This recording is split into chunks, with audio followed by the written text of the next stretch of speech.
Hola chicos, les saluda la doctora Carolina Costa y hoy vamos a explicar la insuficiencia cardíaca y su fisiopatología. Bueno, en primer lugar tenemos que recordar algunos conceptos fisiológicos, sobre todo aquellos conceptos de volumen, presión, en el cual lo podemos hacer a través de la instalación de un catéter que va a medir precisamente la presión de los grandes vasos y de las cavidades que conforman el corazón. Como podemos ver, este catéter se ingresa a través de algunas de las venas, en este caso de la vena cava superior, que va a llegar a la aurícula derecha, luego de ahí va a pasar al ventrículo derecho, el ventrículo derecho se canaliza hacia la arteria pulmonar y la arteria pulmonar en algunas de sus ramas se envía hasta llegar a un punto que nosotros le llamamos punto de enclavamiento, que sería la presión de los capilares pulmonares del lado venoso, que en realidad son capilares arteriales, pero le llamamos venosos porque llevan sangre no oxigenada. Entonces, a través de ese catéter nosotros podemos ir evaluando el comportamiento de las curvas que generalmente estudiamos en el diagrama de Vickers, las curvas de las presiones, como por ejemplo de la aurícula, del ventrículo, también o sea, aquí del ventrículo, todo lo que es la parte sistólica y la parte diastólica. Entonces eso es lo que más o menos nosotros vamos a ir midiendo, y lo que tenemos que valorar es justamente cómo se comporta la presión en todos los puntos por donde pasa este catéter, en donde siempre da dos valores en general, que son la presión sistólica y la presión diastólica. Así tenemos que las aurículas generalmente, en este caso la aurícula derecha, no tiene una presión que va de 0 a 8 milímetros de mercurio. Una vez que pasamos al ventrículo derecho, tenemos una presión sistólica que puede ir de 15 a 30, que sería este punto, y la presión diastólica que puede bajar a 0 a 8 milímetros de mercurio, que es este punto. Luego pasamos a la arteria pulmonar, en donde prácticamente tiene la misma presión sistólica que la arteria, que el ventrículo derecho, y la diastólica es diferente, aumenta a 4 a 12 milímetros de mercurio, que sería, vamos a decir, la poscarga. Y luego tenemos la presión de los capilares pulmonares, que es justamente cuando se ingresa a este punto que le llamamos la presión de enclavamiento, en donde la presión del capilar pulmonar iría entre 1 y 10 milímetros de mercurio.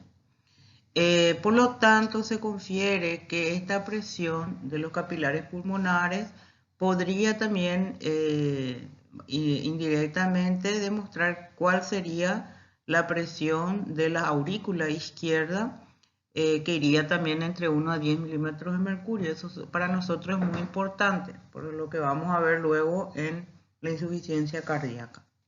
Y luego tenemos el ventrículo izquierdo, que todos ya conocemos, que es una presión diastólica o de relajación y llenado que va de 3 a 12 milímetros de mercurio como valor máximo normal, y que la presión sistólica, que es la presión que debe vencer a la arteria aorta, ¿se acuerdan?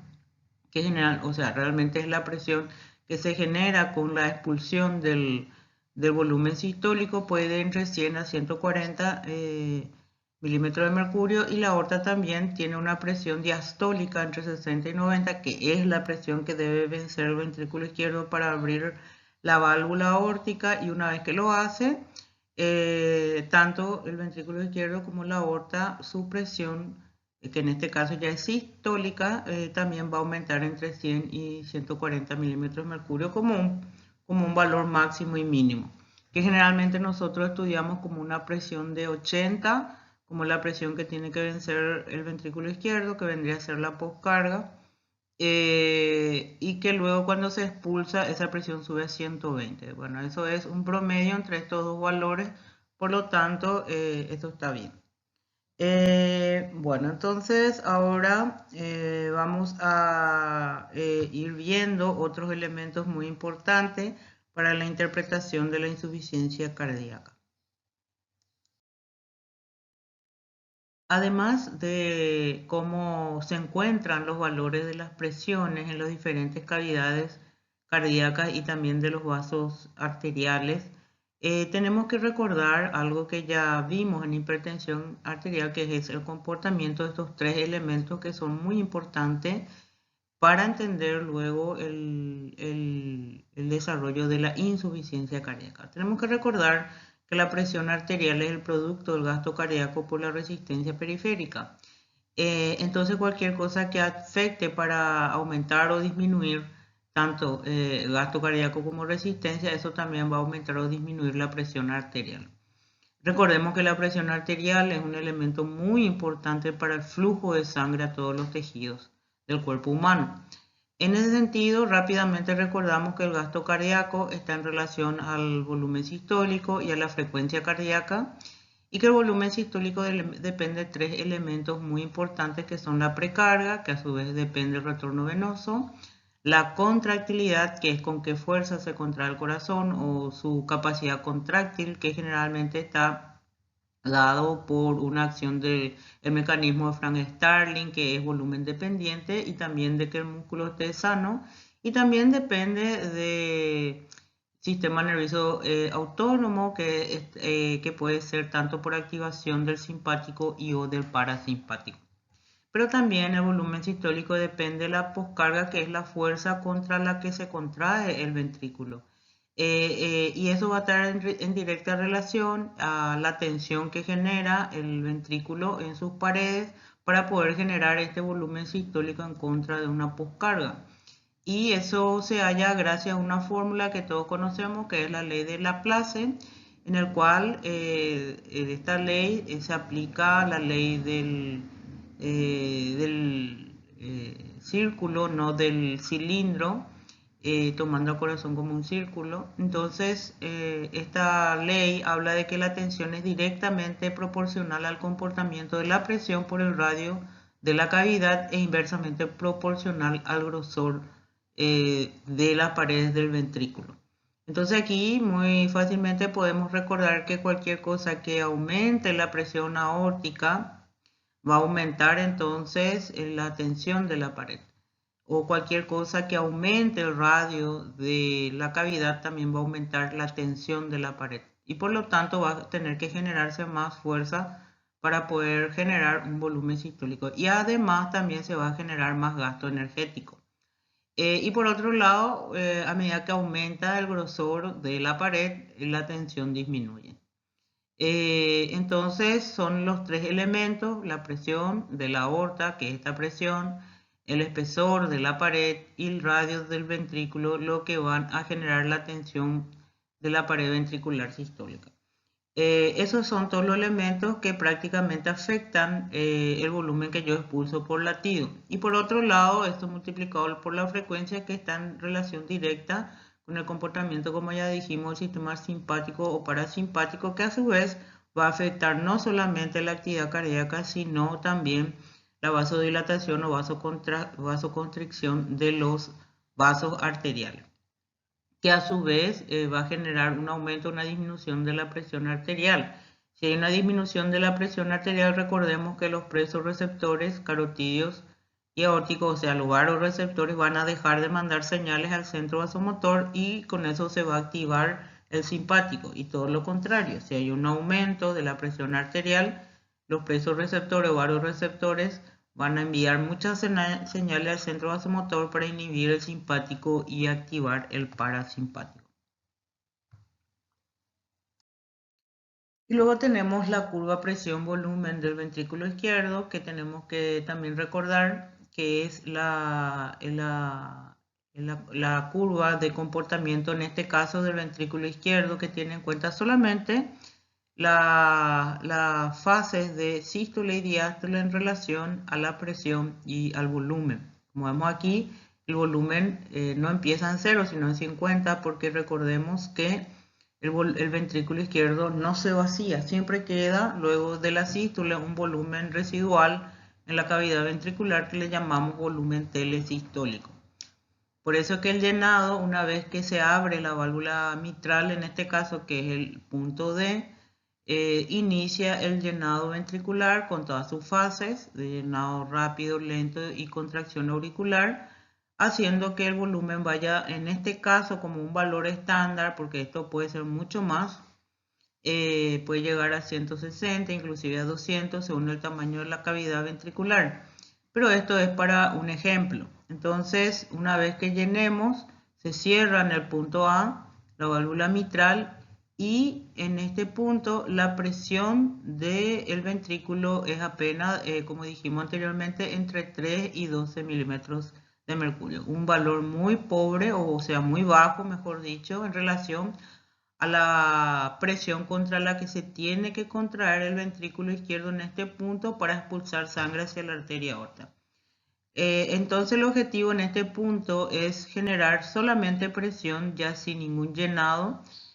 Aquí todas las válvulas están cerradas, entonces se produce lo que se llama una contracción isovolumétrica o isométrica para aumentar solamente la presión de 3 a 12 a, vamos a suponer, a 80, que es el promedio, o como dijimos en el primer slide, entre 100 y 140, que es entre 60 y 90 milímetros de mercurio, que es la presión diastólica de la arteria aorta, que vendría a ser como la poscarga.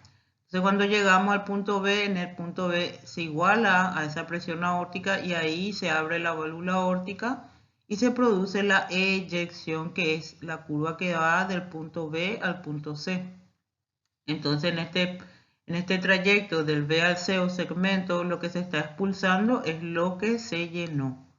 No expulsamos más, a no ser que haya alguna otra situación. Estamos hablando de un corazón en reposo, entonces expulsamos exactamente el volumen de llenado, se expulsa como volumen sistólico. En ese punto C se vuelve a cerrar la válvula aórtica y luego con todas las válvulas cerradas, ¿qué ocurre?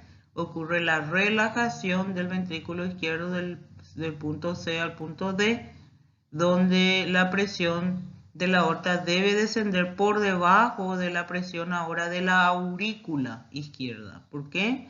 Porque ahora la aurícula izquierda tiene que volver a abrir la válvula mitral hacia la cavidad ventricular e iniciar el llenado. Y la aurícula, acuérdense, tiene una presión entre 1 y 10 milímetros de mercurio. No lo podría abrir en este punto donde la presión sistólica sigue alta. Entonces tiene que esperar que primeramente se genere una relajación ventricular. Y en ese punto D se vuelve a realizar la misma cosa. Y en este gráfico de la derecha podemos observar justamente diferentes cambios de precarga. Vamos a ver que a medida que aumenta la precarga, va a aumentar también paulatinamente la presión de fin de diástole. ¿Se acuerdan que subía de 3 a 12? Bueno, y ahí está, va a ir aumentando 3 a 12 milímetros de mercurio. Y lo otro es también que a medida que aumenta la presión aórtica, la presión diastólica aórtica, también va a aumentar la presión que debe ejercer la pared del ventrículo izquierdo o la tensión para poder generar un aumento de la presión intraventricular que pueda expulsar en este punto el volumen sistólico. O sea que aquí podemos ver que el aumento de la precarga y el aumento de la poscarga, que sería este punto, es lo que va a hacer que esta curva se vaya desplazando prácticamente hacia la derecha. Y aquí también podemos ver que eso también está en relación a la expulsión y al volumen telesistólico que va quedando en cada punto. Y eso es lo que luego vamos a estudiar como insuficiencias cardíacas sistólicas y diastólicas más adelante. Bueno, entrando ya a nuestro tema, tenemos que la definición de la insuficiencia cardíaca es cuando el corazón es incapaz de entregar la cantidad de sangre necesaria para cubrir los requerimientos metabólicos de los tejidos. Y puede verse por tres elementos fundamentales. En primer lugar, porque hay un llenado ventricular insuficiente. En segundo lugar, porque el ventrículo no se contrae en forma normal, o sea, una contracción ventricular anormal. o la eyección ventricular es anormal. No significa lo mismo que contracción, porque en este caso yo puedo tener un ventrículo normal, pero algo impide que se eyecte de forma normal, que puede ser, por ejemplo, una estenosis de la válvula aórtica.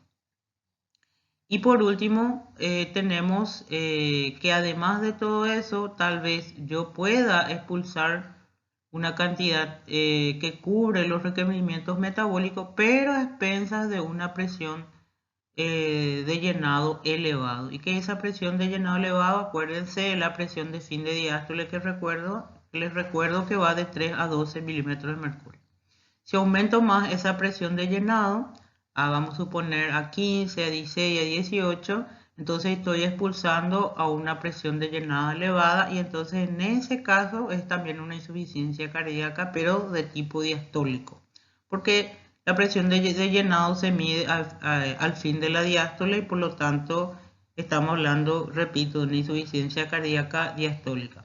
Bueno, y también es importante recalcar que los mecanismos compensatorios que se van a activar debido a una disminución del volumen sistólico que me va a llevar a una disminución del gasto cardíaco, que me va a llevar a una disminución de la presión arterial, van a activar mecanismos compensadores para tratar de elevar esa presión arterial. Y por eso esos mecanismos compensadores que se van a activar también deben tenerse en cuenta dentro de la fisiopatología de la insuficiencia cardíaca, pero hay que separar de la definición. Aquí tenemos justamente las curvas que mostramos en el tercer slide, en donde vemos una curva normal, en donde el ventrículo se llena, ¿sí? Del punto D al punto A, como explicamos. Luego en el punto A se cierra la válvula mitral, se produce la contracción isométrica para igualar la presión intraventricular a la presión de la aorta en diástole. En el punto B se logra y se abre la válvula aórtica y se expulsa el volumen de sangre que yo llené. Y en el punto C, que sería aquí, se vuelve a cerrar la válvula aórtica y se inicia la relajación del ventrículo para volver a hacer el mismo periodo. ¿Qué pasa si hay una disfunción diastólica? Como dijimos, podemos mantener un volumen sistólico adecuado, pero a expensas de una presión de llenado elevado, como estamos viendo acá. ¿Qué significa? Que el ventrículo se relaja, pero a veces no se relaja en forma completa. O puede ser que mi ventrículo, sobre todo la pared ventricular, esté rígida o poco distensible por algún problema, que ya vamos a ver cuáles pueden ser. Entonces el llenado se hace a una presión más alta de lo normal, no entre 3 a 12 milímetros, pero mucho más. Y esa presión de llenado aumentada va a permitir que yo llene, pero a expensas de esto, que va a generar mayor gasto energético también y voy a expulsar un volumen normal. Generalmente ver una disfunción diastólica pura es muy difícil, generalmente se ve en las primeras etapas de la hipertensión arterial. Lo más común de ver es la disfunción sistólica, en el cual, como vemos, tenemos varios elementos que notar en este gráfico. En primer lugar, evidentemente, la imagen es mucho más angosta, lo que señala que los volúmenes son más angostos. La presión de llenado, vamos a suponer aquí está normal, la contracción isovolumétrica aparenta normal, se expulsa lo que se llenó, etc. Pero ¿qué es lo anormal de todo esto? En primer lugar, que la presión telesistólica es superior a la presión telesistólica de aquí, de este ventrículo normal. Quiere decir que yo no estoy expulsando todo el volumen sistólico y se está quedando sangre residual en el ventrículo al final de la sístole. Es una de las primeras cosas que podemos notar.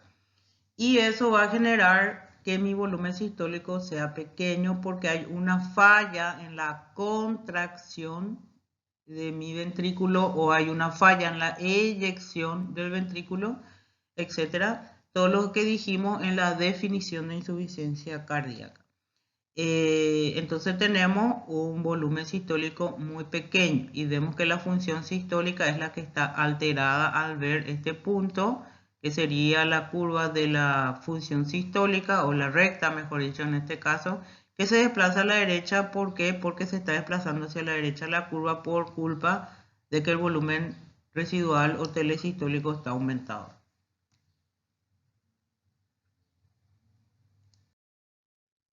Entonces podemos decir también otra cosa muy importante, que la insuficiencia cardíaca no es una enfermedad específica, sino es un síndrome. ¿Qué significa?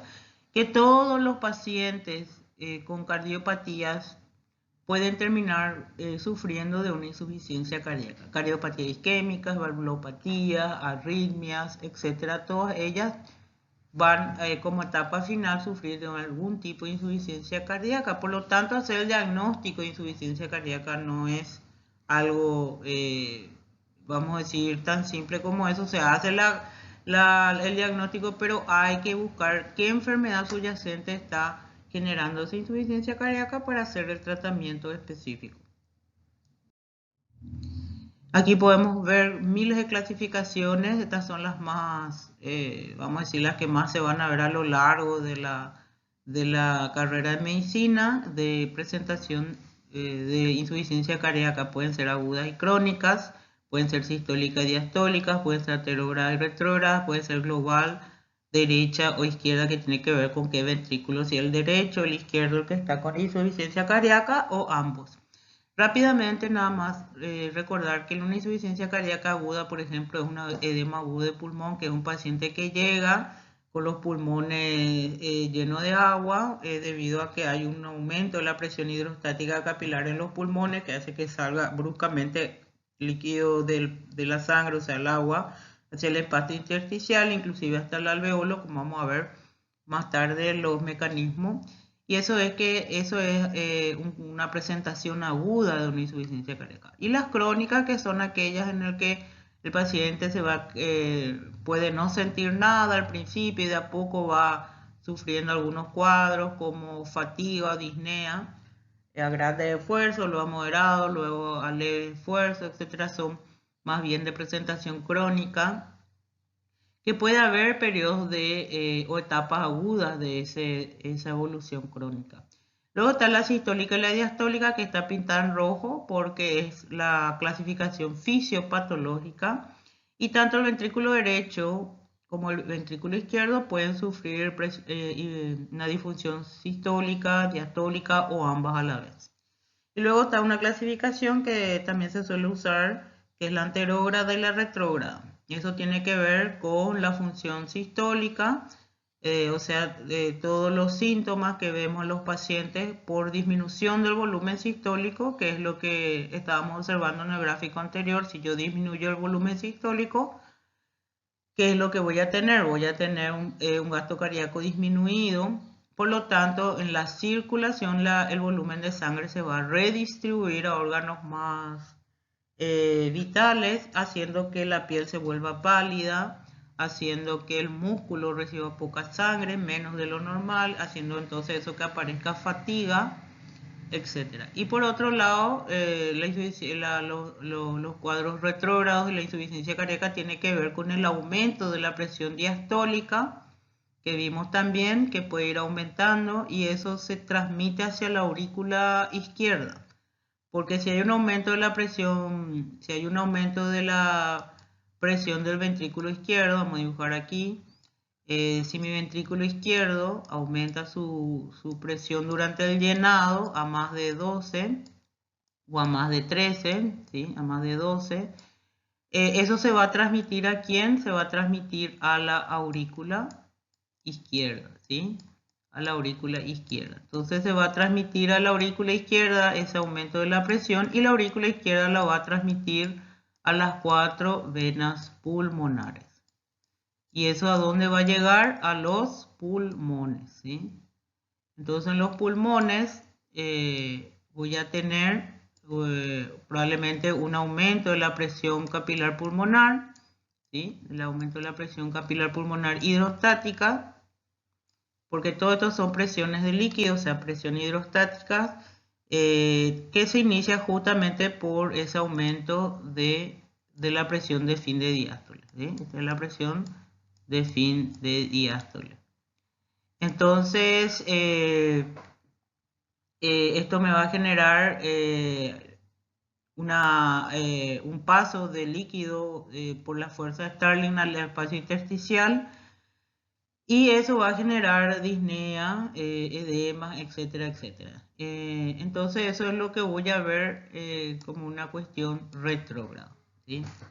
Y luego tenemos, como dijimos, una clasificación anatómica que es por insuficiencia cardíaca ventrículo derecho o ventrículo izquierdo. Pero como dije, esto está muy ligado al comportamiento de la función sistólica y diastólica de ambos ventrículos. Entonces puede haber una combinación de ambas clasificaciones. Aquí justamente vamos a ver las etiologías de la insuficiencia ventricular izquierda, que tiene que ver con cargas inadecuadas impuestas al ventrículo, o un llenado restringido, o hay una pérdida de miocitos cardíacos, o puede haber una reducción de la contractilidad del ventrículo. Y ahora vamos a ver qué patologías pueden causar estos 4 mecanismos de insuficiencia ventricular izquierda, que tiene que ver con pérdida tanto de la función sistólica como diastólica. Entre las causas de insuficiencia ventricular izquierda tenemos que aquellas que producen la sobrecarga inadecuada de volumen pueden ser las valvulopatías de insuficiencia, como las de origen mitral y la aórtica. También estado de gastos altos, que tiene que ver sobre todo con el aumento de la frecuencia cardíaca, como vemos en el hipertiroidismo y las anemias muy graves por lo menos. Luego tenemos una sobrecarga inadecuada de presión, que generalmente produce un aumento de la poscarga, o sea, la fuerza que debe hacer el ventrículo contra, contra otra fuerza que está impidiendo o está evitando una buena eyección del ventrículo izquierdo, como podría ser la hipertensión sistémica, sobre todo en hipertensiones de larga evolución, o algunos tipos de patologías que van a obstruir el flujo de salida de la sangre del ventrículo hacia la aorta, como por ejemplo una estenosis de la válvula aórtica, y también una hipertrofia septal asimétrica, que es una patología hereditaria. Luego tenemos otras causas de insuficiencia ventricular, como por ejemplo la pérdida de músculo, que puede ser, entre la causa más importante, evidentemente el infarto de miocardio por arteriosclerosis, y también puede ser en algunas patologías inmunológicas, como por ejemplo aquellas que afectan al tejido conjuntivo, en este caso el lupus eritematoso sistémico. Y luego tenemos patologías que hacen que el ventrículo pierda su fuerza contráctil, como por ejemplo la acción externa de venenos como alcohol en altas dosis, que puede generar una miocardiopatía dilatada, cobalto, doxorubicina, que son medicamentos ya que generalmente se utilizaban en patologías oncológicas, algunas infecciones virales y bacterianas que producen miocarditis, y también algunas mutaciones genéticas de la estructura de la célula o de las proteínas del sarcómero. Y también tenemos aquellas patologías cardíacas que generan una restricción del llenado, o sea, un llenado restringido, como por ejemplo una estenosis de la válvula mitral, evitando que la sangre pase libremente de la aurícula al ventrículo. También algunas patologías como por ejemplo las pericardiopatías, sobre todo la constrictiva y el taponamiento pericárdico, que como sabemos el pericardio es una serosa que rodea al corazón, y a nivel del ventrículo este pericardio generalmente tiene presiones negativas dentro de su cavidad, por lo que el llenado se hace sin ningún problema. Pero si hay alguna patología que produce fibrosis, calcificación del pericardio, o el llenado un derrame muy importante en la cavidad de la serosa pericárdica, eso va a evitar que el ventrículo se pueda distender para un buen llenado. Y también enfermedades infiltrativas del músculo cardíaco, como por ejemplo la amiloidosis. También en este cuadro tenemos que recordar que la insuficiencia ventricular izquierda también puede clasificarse como una insuficiencia ventricular de tipo sistólica que se caracteriza generalmente por una fracción de eyección baja y eso generalmente se ve cuando vemos un gasto cardíaco bajo. Y luego tenemos la disfunción diastólica, que puede ser una alteración del llenado de la relajación, que generalmente se traduce con una presión de llenado del ventrículo izquierdo. Aquí podemos también ver la clasificación de patologías o de enfermedades que pueden llevarnos a disfunción sistólica y diastólica. Y lo interesante de este slide, para no leer todo, es que justamente ambas disfunciones sistólicas y diastólicas tienen como principal causa las enfermedades arterioscleróticas de las arterias coronarias y también la patología hipertensiva que actúan sobre el corazón. Y luego a partir de ahí podemos ver una distribución menos uniforme y esto nos da la pauta que patologías que llevan a aterosclerosis o a hipertensión siguen siendo las causas más importantes de insuficiencia cardíaca. Ahora, como dijimos, una vez que haya una alteración en la función cardíaca, sobre todo aquella que afecte el gasto cardíaco y la disminuya, pues acuérdense que cuando hay una disminución de la presión arterial por gasto cardíaco bajo, se van a activar una serie de mecanismos que van a tratar de aumentar de vuelta ese gasto cardíaco. Por lo tanto, vamos a ver algunos cambios fisiopatológicos relacionados a la insuficiencia cardíaca que son los que van a perpetuar luego la misma. En primer lugar, los primeros cambios hemodinámicos que vemos evidentemente es el gasto reducido cuando hablamos de una disfunción sistólica o un llenado disminuido cuando hablamos de una disfunción diastólica. Y los cambios neurohormonales que vemos en ese sentido es, en primer lugar, la activación del sistema simpático, la activación del sistema renina-angiotensina, liberación de vasopresina y liberación de citoquinas. Bueno, rápidamente vamos a ver que la activación del simpático sirve sobre todo para aumentar la frecuencia cardíaca y la fuerza con que se contrae el corazón, para aumentar el gasto cardíaco. Pero también tiene efectos periféricos que son, por ejemplo, la vasoconstricción de arteria en lugares donde los tejidos no tienen una función muy importante para la vida del paciente, por ejemplo, todo lo que es la parte de piel, músculo, etc. Entonces, eso sirve para redistribuir el gasto cardíaco disminuido, que se traduce como un volumen circulatorio disminuido. Y entre los que encontramos que también va a disminuir el flujo de sangre a nivel renal, y eso va a causar probablemente oliguria. Todo lo que afecta a nivel periférico va a producir fatiga y con el tiempo puede aumentar también los valores de ácido láctico cuando a nivel muscular no llegue una buena cantidad de flujo de sangre. Y otra de las cosas que se activan por activación del simpático, pero también por disminución del flujo de sangre al riñón, es el sistema renina-angiotensina, que todos ya sabemos todos los mecanismos y sistemas que a su vez la misma activa. Otra de las cosas que se van a liberar por una disminución del gasto cardíaco, que generalmente lleva a una disminución de los valores de presión arterial, es la liberación de vasopresina, que va a retener agua, pero que también produce vasoconstricción. Y cualquier situación de disminución de flujos de sangre a todos los tejidos, generalmente eso va a generar la liberación de citoquinas inflamatorias, que probablemente entre todos los cambios neurohormonales es la que menos se puede tratar. Uno puede tratar la activación del simpático, la activación del sistema renina-angiotensina, etc. Pero algo que no se puede evitar es la liberación de citoquinas, inclusive con los tratamientos.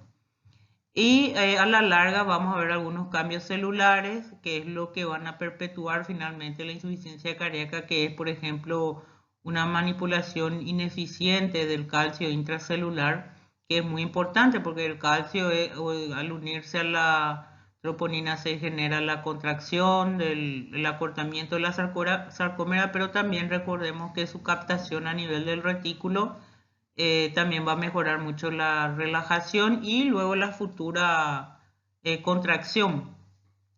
También cuando yo tengo una activación del simpático a largo plazo, con el tiempo las células musculares, sobre todo la del miocardio, van a sufrir de algo que se llama desensibilización adrenérgica, sobre todo los receptores beta, donde acuérdense que el simpático al actuar sobre estos receptores generalmente aumenta la fuerza de contracción. Entonces esa función se va a perder. También vamos a ver ya la acción crónica de la angiotensina 2, del simpático y de otros factores de crecimiento, como también algunas citoquinas que tienen que ver mucho con la hipertrofia de los miocitos, que me van a llevar ya a un cambio de la figura geométrica del ventrículo.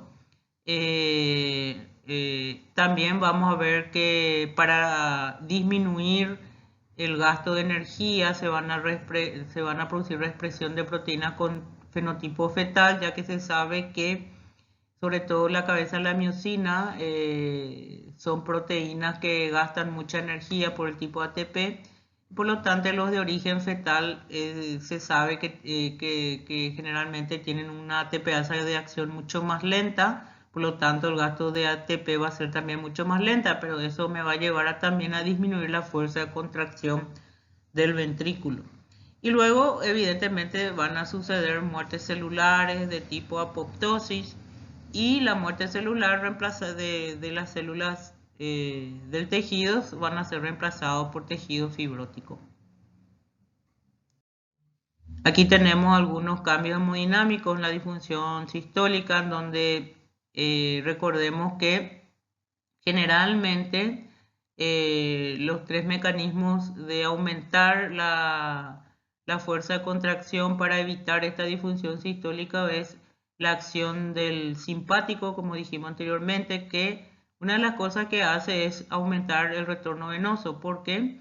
Porque también produce una gran venoconstricción. Eso aumenta el retorno venoso y eso aumenta la precarga. Pero también recordemos que el volumen va a aumentar porque se va a retener sodio y agua, y eso a través de la angiotensina 2, a través del simpático, a través de la vasopresina, y eso va a aumentar también la precarga. Y esa precarga aumentada va a hacer que se active el mecanismo de Frank-Starling, que va a llevar a un aumento del gasto cardíaco. Sin embargo, recordémonos que el ventrículo por algún motivo tiene una disfunción sistólica y ahí está el problema.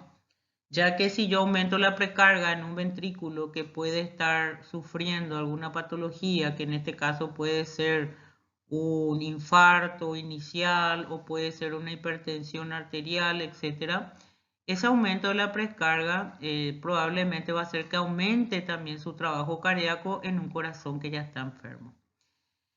Entonces ese ventrículo a la larga, como vimos en el slide anterior, va a sufrir de remodelados por alteraciones de la célula. En primer lugar, podemos ver en algunas patologías como en el infarto, una expansión del infarto, y el tejido que es sano se va a tratar de remodelar o de hipertrofiar para tratar de hacer el trabajo del músculo necrosado.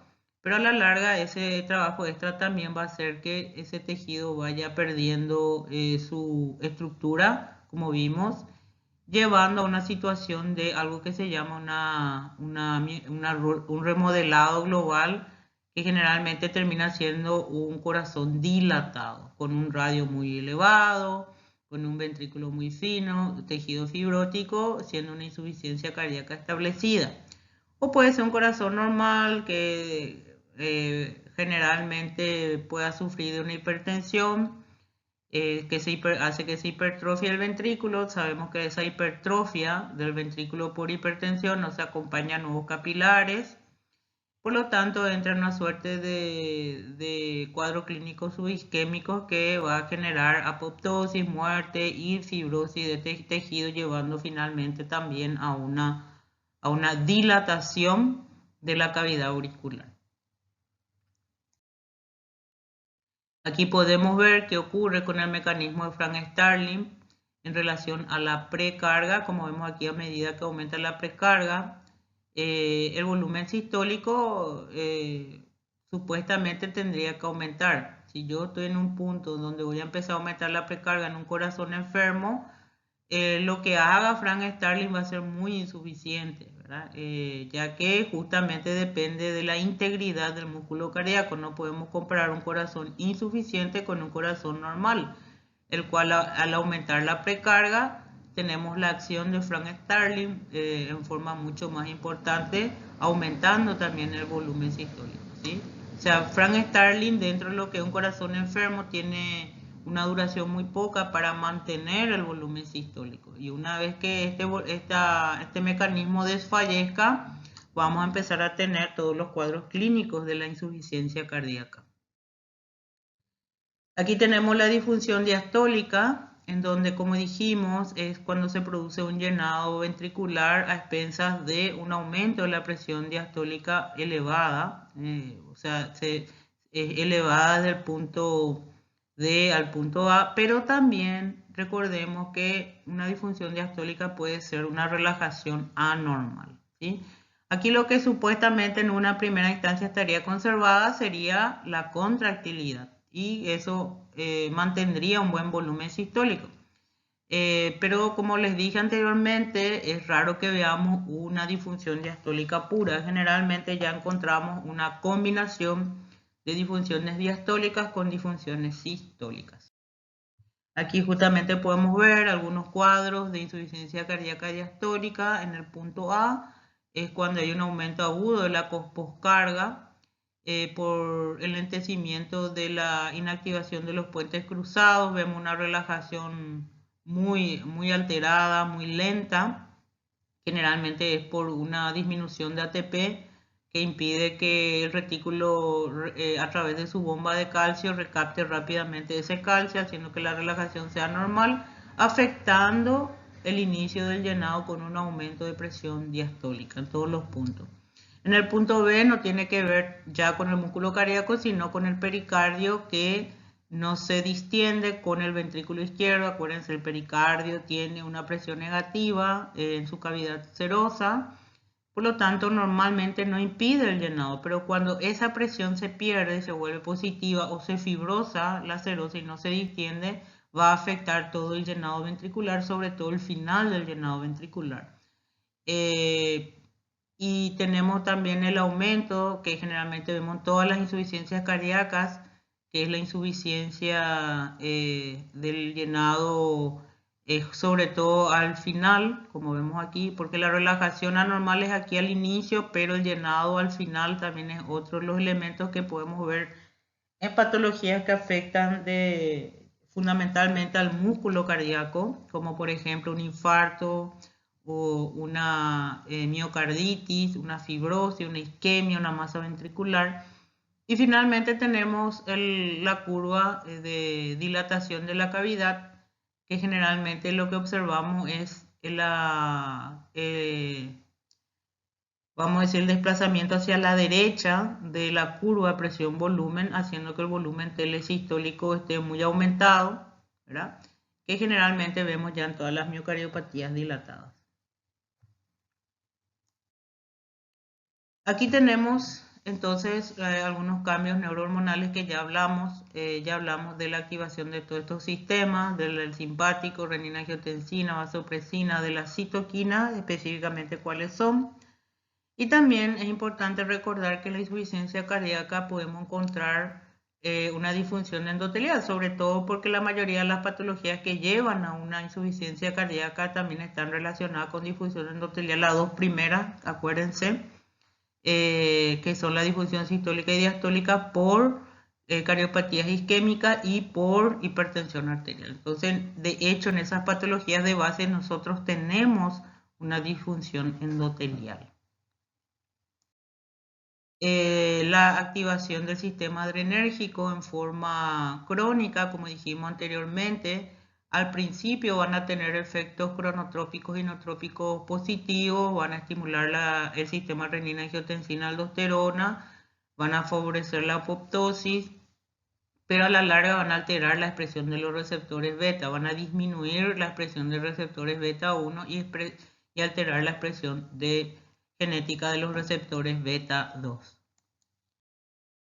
Así vamos a ver que normalmente cuando hay una acción de de la adrenalina, noradrenalina sobre receptores beta, sobre todo las catecolaminas en general. Acordémonos que los receptores son proteínas G y esa proteína G cuando se active va a producir o se va a generar adenilciclasa, ¿sí? Esa adenilciclasa es importante para producir AMP cíclico, que finalmente van a producir pKa, que es importante para fosforilar al fosfolambán. Y una vez que se fosforile el fosfolambán, la bomba de calcio se activa para recaptar calcio, ¿sí?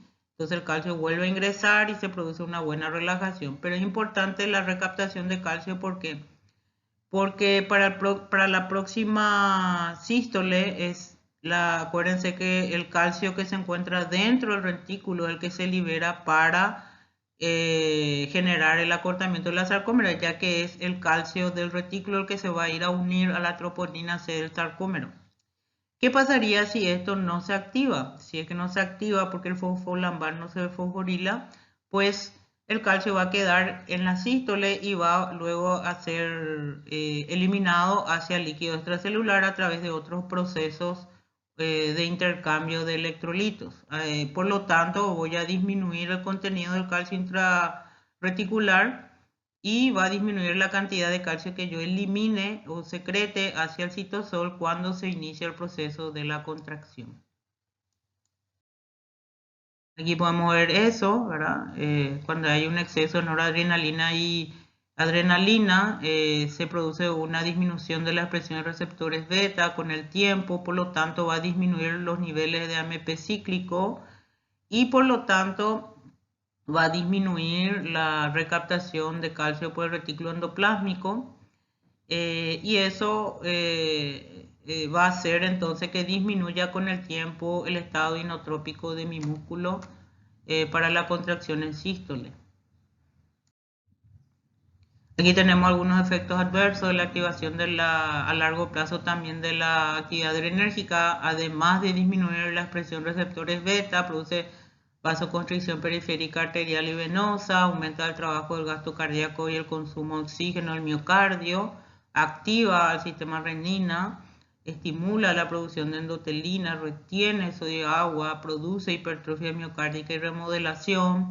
También actúa sobre el corazón eléctricamente, generando taquicardia y arritmias, y produce una gran toxicidad miocárdica directa, sobre todo por el calcio, que puede llevar a una apoptosis. Aquí tenemos el sistema renina-angiotensina que ya hemos mencionado anteriormente, no hace falta que volvamos a explicar, es interesante que vean de vuelta todo el sistema, cómo actúa, cómo se libera, sobre quién actúa la renina, luego la angiotensina 1, qué le pasa.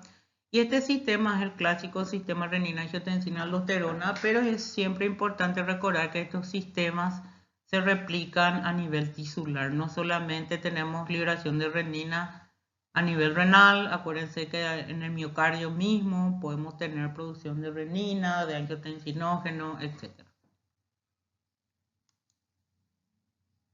Aquí tenemos los efectos generales de la angiotensina 2 y sus efectos directos sobre el miocardio, la sobrecarga hipertrofia ventricular, la apoptosis, la fibrosis y el remodelado cardíaco. La citoquina proinflamatoria, acuérdense que dijimos que el factor necrosis tumoral y algunas interleucinas se liberan y generalmente son los que causan lo que se llama la caquexia cardíaca también. La producción de citoquina y neurohormonas está en relación directa, sobre todo, como dije anteriormente, a la reducción de la perfusión tisular, lo que disminuye la concentración de oxígeno, y eso es una de las causas fundamentales de liberación de citoquinas, que van a favorecer la progresión de la insuficiencia cardíaca, ya que actúan sobre todo el factor necrosis tumoral alfa, deprime mucho la contractilidad del músculo cardíaco, favorece la difusión, favorece la fibrosis y la hipertrofia y favorece la activación de más neurohormonas y también la apoptosis. Entre los cambios celulares que hemos mencionado tenemos la lentitud de recaptación de calcio por el retículo endoplásmico, debido a que el fosfolambán no puede actuar o interactuar con el cerca ya que necesita, como dice aquí, de fosforilarse, como dijimos anteriormente. Cuando el fosfolambán se fosforila, libera la inhibición que tiene sobre el cerca, y eso hace que se abra el canal de calcio, en este caso la bomba de calcio, mejor dicho, y se pueda recaptar el calcio, el cual queda dentro del retículo gracias a una proteína que se encuentra ahí, que es la calsecuestrina. Pero para eso necesitamos que los receptores beta estén activos y necesitamos también la presencia de ATP, evidentemente. En este caso también es importante decir que cuando hay una estimulación crónica de la adrenalina, no solamente disminuyen los receptores beta, sino que aumentan los receptores alfa, lo que hace que el corazón se vuelva más taquicárdico, o sea, disminuye su fuerza de contracción, pero su actividad cronotrópica está aumentada por acción de los alfa. Y otra de las cosas que observamos es la alteración del citoesqueleto de la sarcómera. Entre esas alteraciones tenemos que hay una alteración en la función y expresión de proteínas contráctiles, en donde en primer lugar se estimula la expresión de genes que favorecen respuestas hipertróficas de las cadenas pesadas de la miosina, la troponina T, pero también hay un desbalance en la concentración de proteínas. Van a aumentar mucho la expresión de proteínas que no gastan energía y que son más del citoesqueleto, que es la desmina, la tubulina, la vinculina, la distrofina, la talina y la espectrina. Y va a haber una disminución de aquellas que tienen que ver con la fuerza de contracción de las sarcómeras, que son la actinina, la titina y la miomesina. Y por otro lado, ya hablamos que va a haber una alteración en la producción de las actividades del cerca2, eso es debido directamente al fosfolambán que no se fosforila, debido a que hay una alteración del metabolismo energético. Por ejemplo, va a haber una reducción de la actividad CK, que es generadora de ATP, y que eso va a lentecer también el paso del calcio. Y ya hablamos de la alteración de los receptores beta, que van a disminuir, y de los alfa, que van a aumentar, y la inducción de la síntesis de proteína por mediadores intranucleares como el CFOS, el C-Jun y el C-MYC. Entre las manifestaciones clínicas que vamos a tener nuestros pacientes, vamos a tener que la disnea paroxística nocturna, apnea, van a estar producidas directamente por acción del aumento de la presión hidrostática capilar. Recordemos que ese aumento de la presión hidrostática capilar está en relación directa, en principio, con el aumento de la presión de fin de diástole, que se irradiaba hacia la aurícula izquierda y que la aurícula izquierda irradiaba a través de las 4 venas pulmonares. Eso todo va a aumentar la presión hidrostática capilar, que va a aumentar a más de 10 milímetros de mercurio, generando disnea y generando edema agudo de pulmón. Pero también es importante recalcar que la disnea van a tener otros mecanismos, que no solamente va a ser por presencia de líquido en el espacio alveolo capilar, sino también por acciones que tienen que ver con el intercambio gaseoso y con la fatiga de los músculos respiratorios. Otra de las cosas que vamos a ver por disminución de gasto cardíaco es fatiga muscular, desorientación, a medida que disminuye el flujo a nivel cerebral.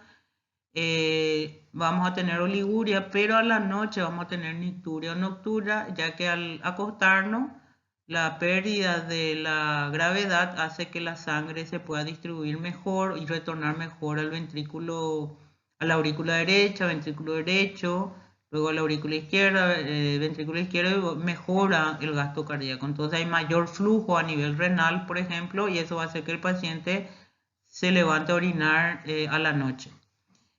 También cuando la evolución ya sea más grave, por presencia de líquido en el espacio alveolo capilar o inclusive en los alveolos, vamos a tener estertores pulmonares, derrames pleurales, el corazón dilatado se va a expresar con el impulso apical sostenido, desplazado y sostenido. Recordemos que la punta del corazón se palpa con la palma de la mano a nivel de más o menos de de la línea medio clavicular lado izquierdo, cuarto, quinto espacio intercostal. Eso puede estar desplazado hacia la línea axilar anterior, incluso más.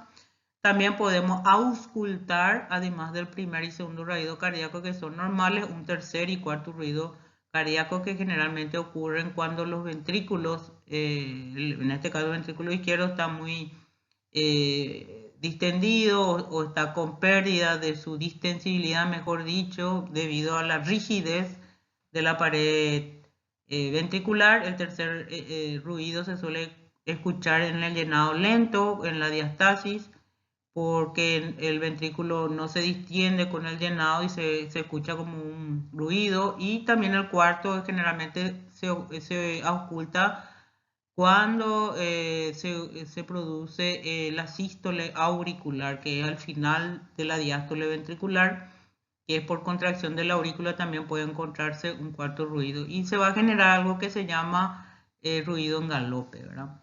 Y luego tenemos el paciente que tiene piel pálida, fría y sudorosa debido a la acción del simpático a nivel periférico, sobre todo a nivel de la piel. Muy bien, ahora entrando en el campo de la insuficiencia ventricular derecha, podemos observar una paciente que se caracteriza fundamentalmente por edemas periféricos y una gran cardiomegalia. También podemos visualizar una hepatomegalia representando las visceromegalias que podemos observar en este tipo de pacientes. Entonces vamos a ver cuáles son las causas de la insuficiencia ventricular derecha. En primer lugar, la causa más importante es evidentemente la insuficiencia del hemicardio izquierdo, o sea, en la insuficiencia cardíaca de origen del ventrículo izquierdo. Recordemos que una de las causas es el aumento de la presión de fin de diástole, y como habíamos dicho, ese aumento de presión de fin de diástole se va transmitiendo hacia la aurícula izquierda, de ahí a los capilares pulmonares, y de los capilares pulmonares pasan a la arteria pulmonar ventrículo derecho, generándose de esa forma una insuficiencia cardíaca del lado derecho. Por eso es que, como dice aquí, la causa número 1 de insuficiencia ventricular derecha sería la propia insuficiencia ventricular izquierda. Además de esto, podemos también mencionar algunos que son menos frecuentes, como por ejemplo una obstrucción precapilar, en donde se observa a nivel pulmonar algunas obstrucciones de los capilares pulmonares de tipo congénito, que puede ser por presencia de cortocircuitos, obstrucciones, y también la insuficiencia primaria del ventrículo derecho, el cual la primera causa es el infarto del ventrículo derecho, y todo lo que son las enfermedades pulmonares, como las enfermedades pulmonares obstructivas crónicas y la embolia pulmonar. Entre las enfermedades pulmonares obstructivas crónicas, recordemos que se encuentra el enfisema, la bronquitis crónica, la bronquiectasia, y también podemos recordar como causa menos frecuente pero posible el asma. Entre las manifestaciones clínicas podemos mencionar la presión venosa yugular alta. Generalmente se observa con la medición de una regla que se mide en posición semiacostada, tomándose como punto el ángulo de Lewis hasta donde llega la ingurgitación, que generalmente es lo que está aumentado. Y también la presencia de edemas. La presencia de edema en todo lo que sea abdomen, miembros inferiores, con presencia de este reflujo hepatoyugular, que es aquel que ocurre cuando se hace una compresión abdominal al nivel de donde se encuentra el hígado, se observa un reflujo hepatoyugular. Entonces todo ese contexto me habla de una anasarca. También la ascitis, recordemos que es la presencia de líquido aumentado a nivel abdominal. Y puede haber también disnea, pero en las puras es por la hepatomegalia y la ascitis. Eso significa que la disnea es más un síntoma de la insuficiencia del ventrículo izquierdo que del derecho, pero que cuando vemos en el derecho no es tanto por un problema pulmonar per se, sino por un problema de que el aumento de líquido a nivel abdominal y también del aumento del tamaño, sobre todo del hígado, va a generar que el diafragma no descienda en forma adecuada, generando entonces un mayor trabajo de los músculos respiratorios. En el electrocardiograma de una insuficiencia cardíaca de origen del ventrículo derecho, lo que vamos a observar generalmente es indicios electrocardiográficos del crecimiento de la aurícula derecha, que generalmente es por un aumento de la presión de la aurícula derecha, y generalmente tiene esta disposición como una P inclusive un poco más alta que la R. La intensidad es mayor que lo normal. Hay que recordar que generalmente no pasa de 2 cuadraditos hacia arriba o hacia abajo la onda P, y aquí en este caso vemos que está muy aumentado, lo que habla de que hay mayor intensidad en cuanto a la despolarización de la aurícula, específicamente de las aurículas derechas. Y lo otro que podemos observar es el aumento del tamaño de la onda R en las derivaciones B1, B2, que normalmente no debería suceder. Generalmente en B1 y B2 las ondas R son muy pequeñas debido al grosor del músculo del ventrículo derecho, que no pasa de 2-3 milímetros de grosor en relación al grosor del ventrículo izquierdo, que es el músculo tiene un grosor de 10-11 milímetros de mercurio. Por eso que las R en las derivaciones B4, B5, B6 suelen ser muy superior a las derivaciones de B1, B2, que más bien muestra lo que pasa en el ventrículo derecho. Pero aquí con esta comparación del B1 en este electro normal y comparando con el de un electro de un paciente con insuficiencia ventricular derecha, podemos ver la diferencia del tamaño de las R en esas derivaciones. Aquí tenemos algunos mecanismos implicados en las manifestaciones que hemos mencionado a los pacientes. Por ejemplo, el aumento de la presión de la aurícula izquierda, que generalmente sucede por el aumento de la presión de fin de diástole del ventrículo izquierdo, genera las siguientes sintomatologías, que son la disnea, que puede ser en reposo, al esfuerzo, la misma puede ser paroxística nocturna o puede presentarse como un chain stop. También, evidentemente, el aumento de la presión auricular izquierda puede generar un aumento de la presión de enclavamiento, o sea, de la presión de los capilares pulmonares, lo que me va a llevar a la presencia de líquido en el espacio intersticial o en el alveolo, o sea, en el espacio alveolo capilario o en el alveolo, generando los estertores. Eso va a generar evidentemente el aumento de la presión capilar, una hipertensión pulmonar secundaria a la insuficiencia cardíaca izquierda y también una intolerancia al ejercicio físico. Luego la disminución del volumen minuto va a llevar a una disminución de flujo de sangre fundamentalmente a tejidos que no son tan necesarios como músculo, lo que va a generar fatiga y también intolerancia al ejercicio. Y un aumento de la presión de la aurícula derecha, generalmente esto a causa del aumento o de la hipertensión secundaria. Acordémonos que la principal causa de insuficiencia cardíaca derecha es del lado izquierdo. Eso se va a manifestar, como ya explicamos recién, con una ingurgitación yugular y hepatomegalia y edemas periféricos.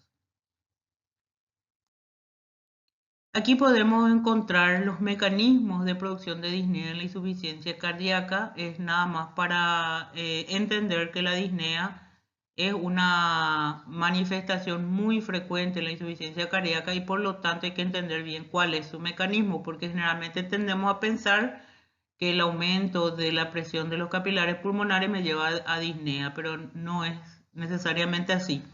En primer lugar, el primer mecanismo es la disminución de la función pulmonar, que tiene que ver con la disminución justamente de la complianza o distensibilidad del tejido pulmonar, que tiene que ver con la presencia de líquido en el espacio alveolo capilar. Y también el aumento de la resistencia para esa distensibilidad.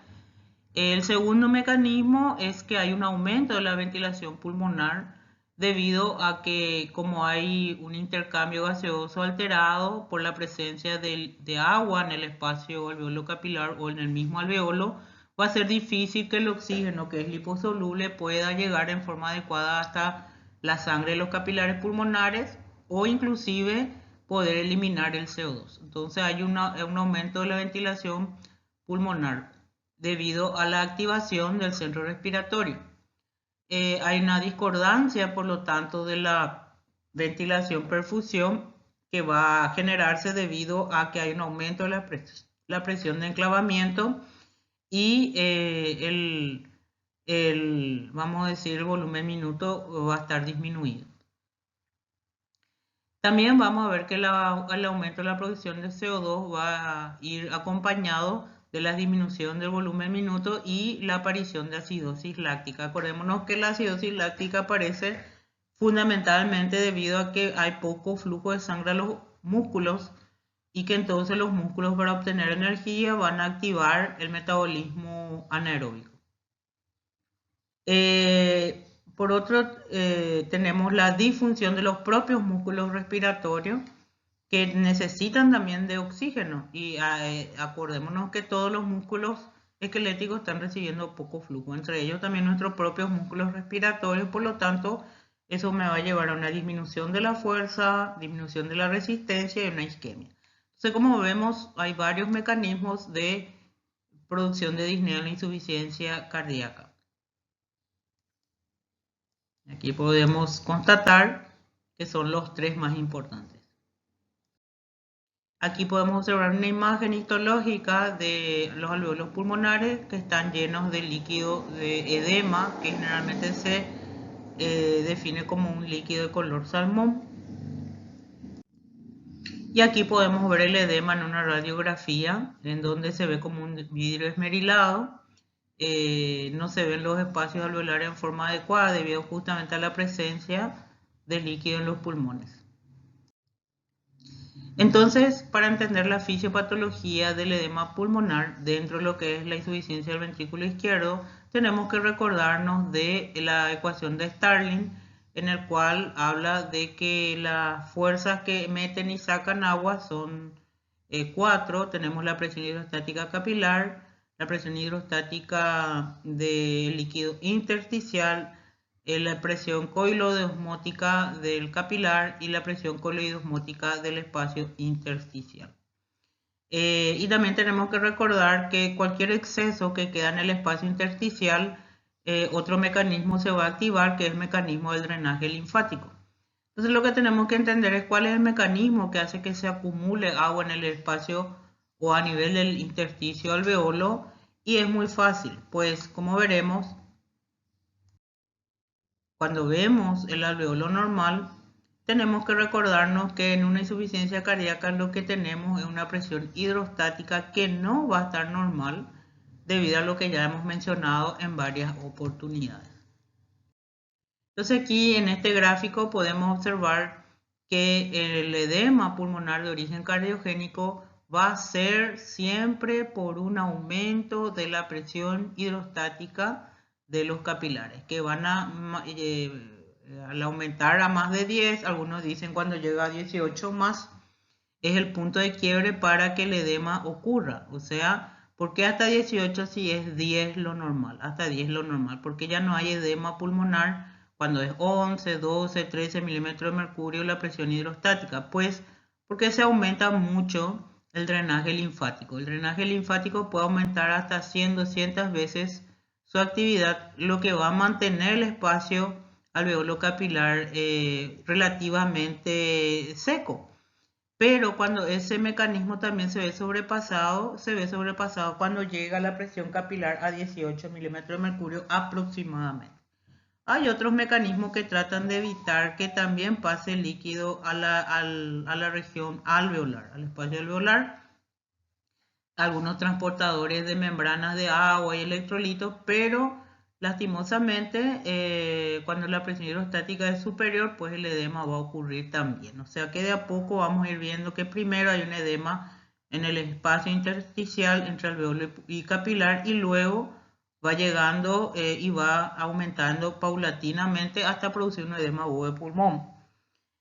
Y esto hay que diferenciar del edema pulmonar no cardiogénico, en el cual la presión hidrostática de los capilares pulmonares está normal. Aquí la alteración se ve en la barrera alveolo capilar, el cual se encuentra dañada o muy permeabilizada, lo que permite el paso de proteínas que deberían estar en el espacio, en el líquido, en la sangre capilar, pasan por esos poros aumentados de tamaño por el aumento de la permeabilidad o por el daño de la membrana alveolo-capilar, pasan al espacio intersticial e inclusive pueden ir al alveolo, haciendo que la presión coloidosmótica en el líquido, en la sangre de los capilares disminuya y aumente la presión coloidosmótica en el espacio intersticial, atrayendo agua hacia esos lugares. Esto generalmente ocurre en procesos inflamatorios. Entonces, es muy diferente el mecanismo del edema pulmonar no cardiogénico. Entonces, el edema pulmonar de origen cardiogénico es fundamentalmente por aumento de la presión hidrostática capilar. Como vemos aquí, cuando el mismo llega a más de 18 milímetros de mercurio, a pesar de que el sistema linfático, que tiene que aclarar todo el líquido que en exceso y proteínas en exceso que quedan en el espacio intersticial, se vea sobrepasado, ¿verdad? Como dice aquí, la velocidad máxima es de 10-20 mililitros hora en reposo, que puede aumentar la insuficiencia cardíaca y disminuir en situaciones que lesionan el tejido alveolo capilar, como las fibrosis, etc. Cuando hablamos de la disminución de la presión coloidosmótica capilar, estamos hablando sobre todo de los edemas de origen no cardiogénico. Ahora, la pregunta es, ¿podemos encontrar una presión coloidosmótica disminuida en el paciente cardíaco? Sí, en algunos casos. Generalmente encontramos también esta situación en pacientes cardíacos que ya no se alimentan bien, por lo tanto los niveles de proteínas en plasma están muy bajos por una falla en la alimentación. Acordémonos que generalmente sufren de caquexia por culpa de los factores inflamatorios, como el factor de necrosis tumoral alfa, etcétera, que son citoquinas caquéticas que catabolizan mucho los tejidos musculares. Y el paciente también por edema generalizado. Recordemos que el edema también se observa en la región del aparato gastrointestinal, haciendo que el paciente no tenga apetito y por lo tanto puede disminuir mucho sus niveles de alimentación. Ante toda esa situación, sí podemos encontrar que la presión coloidosmótica esté ligeramente disminuida a nivel capilar. Eso tenemos que sospechar sobre todo cuando el paciente cardíaco tiene edema y se le da diuréticos, y el paciente generalmente debería disminuir su edema. En el caso que veamos que el edema no disminuye lo que se debería disminuir, entonces quiere decir que aquí también, además del exceso de la presión hidrostática, hay una ligera disminución de la presión coloidosmótica.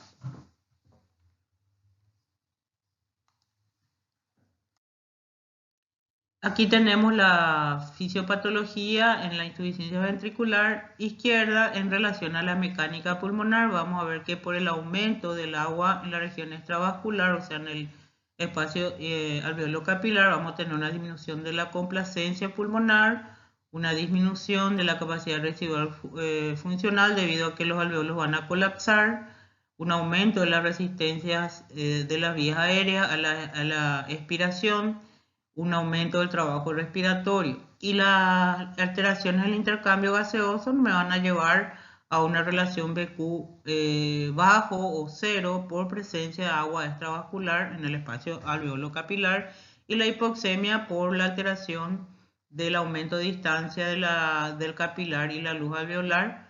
Y también recordemos que el oxígeno es mucho menos soluble al agua que el propio CO2. Muchas gracias.